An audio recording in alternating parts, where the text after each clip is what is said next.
Here's some things that I do to protect my energy. It's a little bit woo-woo, but I really do believe that if you protect your energy, you're going to be a lot more successful. You're going to be happier. You're going to be less drained and tired, especially if you're like a more sensitive person. So here are the things that I do. First of all, I don't let anyone come over to my house unless I like really, really like them. Like I will not let strangers come over. I won't let people sleep over. Period, point blank, unless I would literally die for that person. If for some reason I have to have a stranger in my house, what I will do is I Palo Santo or I sage my entire house after they leave.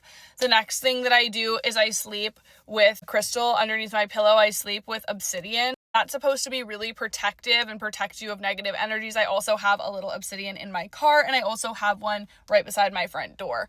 The next thing that I do is I'm very careful who I surround myself with. If I find someone to be draining at all, I never spend any time with them again. If I'm in a situation where I'm drained, I leave. Like I no longer force myself to be around people or in situations that I don't find energizing, or at the very minimum, just like doesn't affect. Next thing is, especially if you are a girl, this is woo-woo, but my mom always used to tell me this, like, be careful who you're choosing to like with, okay? This isn't only because of like obviously STDs. Also, like, you are sharing energy with that person, and not only are you sharing energy with that person, you're sharing energy with every single person that they have then been with. Other thing you can do is you can clear yourself after. Like you can do Palo Santo around yourself. Other thing is I do cord cuttings with people. Now I know there's like a lot of different ways you can do this. You can tie a string to 2 candles and whatever. For me, what I do is I just will picture, this can be with a romantic partner that betrayed you. It can be with like someone you broke up with. It can be someone you don't want in your life anymore. It can even be a friend. You feel like that person has a part of you or a part of your energy that you don't want them to have anymore, or like vice versa. What you can do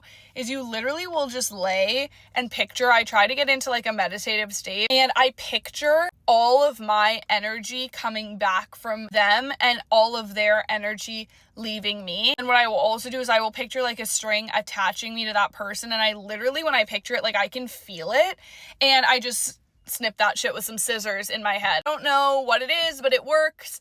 Especially if I'm done with someone. I will say only do this if you're actually done with someone. You can also do this to like show someone that you're thinking about them. I feel like maybe that's a little weird, but like it works for me. Okay, I picture that little string, I give a little tug, and they text me almost always. Anyway, those are some woo-woo things I do to protect my energy. Love you guys so much. I'll see you in the next video. Bye guys.